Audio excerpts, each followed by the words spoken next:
Hello visuals, welcome back to the channel. This is weird. I never thought I'd be doing this video.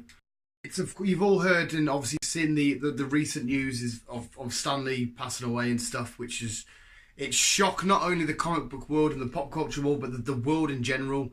Hence no intros, but no outro. I just want to get my message said, because it's really funny one. Like, it's only just happened, but I wanted to upload this video on Superhero Wednesday because Stan Lee affected my life in so many ways, and there would be no Superhero Wednesday, there'd be no visual guys or anything without Stan Lee, and I'm going to explain why and stuff like that in a second.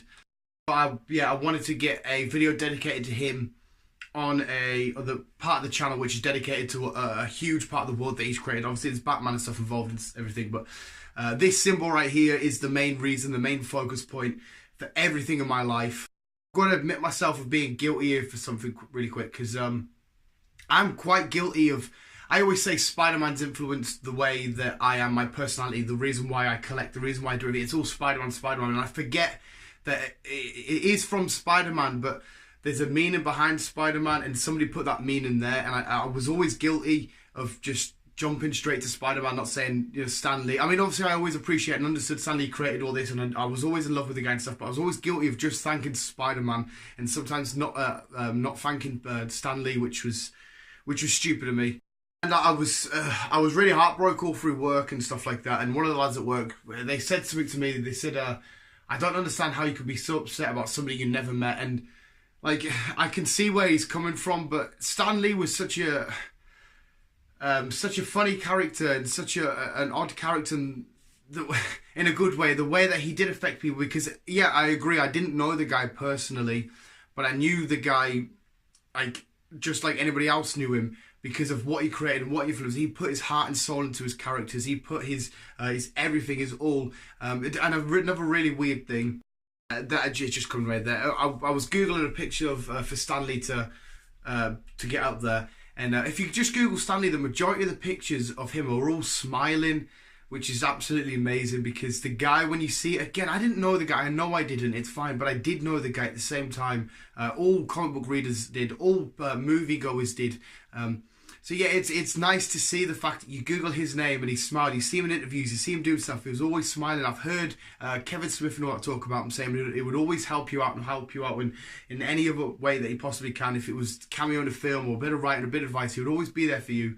And in a weird way, he's always been there for me and all other comic book reading stuff. Whether you're a huge Spider-Man fan, Fantastic Four fan, whatever it may be that he's created, I always look at the spider symbol and all the Spider-Man stuff around the house and around the room and everything, and just, I know it sounds corny and stupid to be influenced by a character which somebody's created, which you could just say is a cartoon character. I would define him like that, but you could just say, but it's, you know that the sentiments behind Peter Parker, with great power comes great responsibility. He's been given these powers to do good and to help others, and they're not such strong powers that it's just easy for him. Everything is an uphill battle.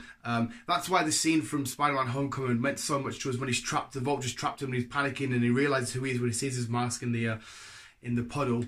Yet this icon that's just changed my life and my persona and the way I am, the reason why I collect, the reason why ultimately there's a channel, because we started the channel, I know there's a lot of Pokemon there, it's because I love Pokemon, but the reason why I started the channel is because I wanted to talk about the world of comic books and superheroes and do a show called Superhero Wednesday, and it's just fucking bizarre to see it and to be hit by, again, I'll keep going back to it, to be affected and so down and heartbroken about somebody I didn't know.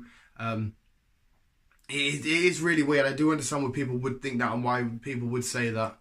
It's not even like the small, like little stuff like the cameo. The cameos will be missed, yeah, that they were fantastic, but it was his passion. I'm passionate about storytelling, and he was the ultimate storyteller.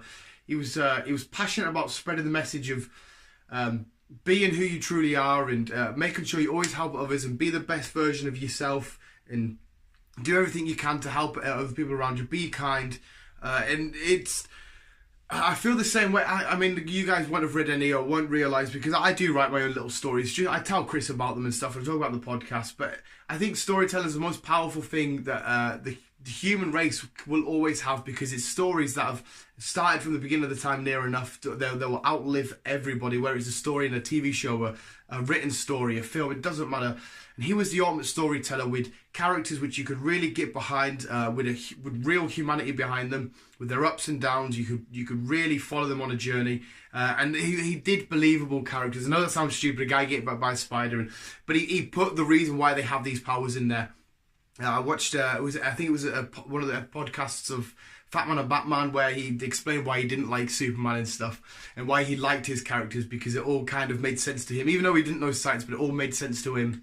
Yeah, it's just weird. I go around representing the brand that he's helped create, and the characters, and I always forget that there's, like I said, I'm so guilty of it. I always forgot that what he's really done for me, from somebody that I don't know. I keep going back to that. I'm sorry I have to, because the guy has affected my life and my way of life and the way I'm thinking. I like to think that I'm nice and I can help people, and I can, if people need me, I'm there.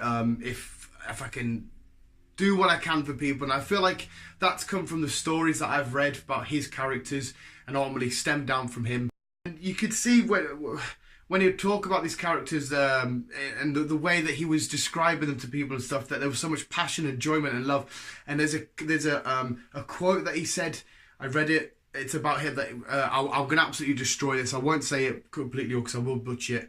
But it's about him. He felt like he was failing because he wasn't a doctor or a scientist or a lawyer or anything, but he just wrote comic books. But then he realised that it is a great job, because people need stories, and people need characters, and people need a bit of enjoyment in their life. And he was given the ultimate enjoyment to people's lives. I mean, people that have never read comic books, right? It doesn't matter if you've never read a comic book.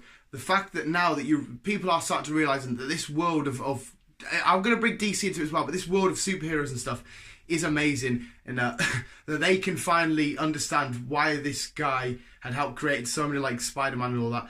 Why he had so much passion and enjoyment, and why so many others, and they can finally see it now that when they go to the big screen and watch the films, the MCU and stuff, and they get their little bit of enjoyment when they say, oh, there's Stan Lee, and it's really nice. So yeah, it was weird. It's quite right. It happened day before yesterday, and this will be going up on Wednesday, because like I said, this channel wouldn't happen if Spider-Man wasn't about. I wouldn't have really bothered with comic books and stuff. I mean, maybe I would in the long run, but ultimately Spider-Man started. So without Stan Lee, there is no Spider-Man. Without Spider-Man, there is no Dan. Without Dan, there is no Visual Guys. Without the Visual Guys, there's no Superhero Wednesday. So I wanted to dedicate a full episode to him. And please, when we get to this, I'm not fussed about subscribing. I'm not fussed about liking. Don't worry about that. I just want your favourite Stan Lee appearance in the MCU and any film, Fox film. I want your favourite Stan Lee story, character, any favourite Stan meme, whatever it may be. I just want to talk about Stan in the comments below. That's what this video is all for. That's why this is important. Oh man, it's weird, and it's horrible, because there's a bittersweet to the end of all this, because that's why I'm smiling, because I'm looking around my room now and seeing everything. The embodiment of him may be gone, but he's going to live on with all of these stories and characters, and Spider-Man and Captain America, the Fantastic Four. The legacy he's left. He's created a world that's going to outlast every one of us, and it's a world that's going to continue to give joy, continue to help people. I think of all the little kids now that go to school with a Spider-Man backpack and stuff, and they've got their Spider-Man plush, their Captain America, whatever it may be. He's influenced and helping the next generation, and he's done so much for the world. So that's why it's a bittersweet, because he physically may be gone, but he's still always going to be here whenever we see anything Marvel. Yeah, people may say, I'm going to go back to it, people may say, you didn't know the guy.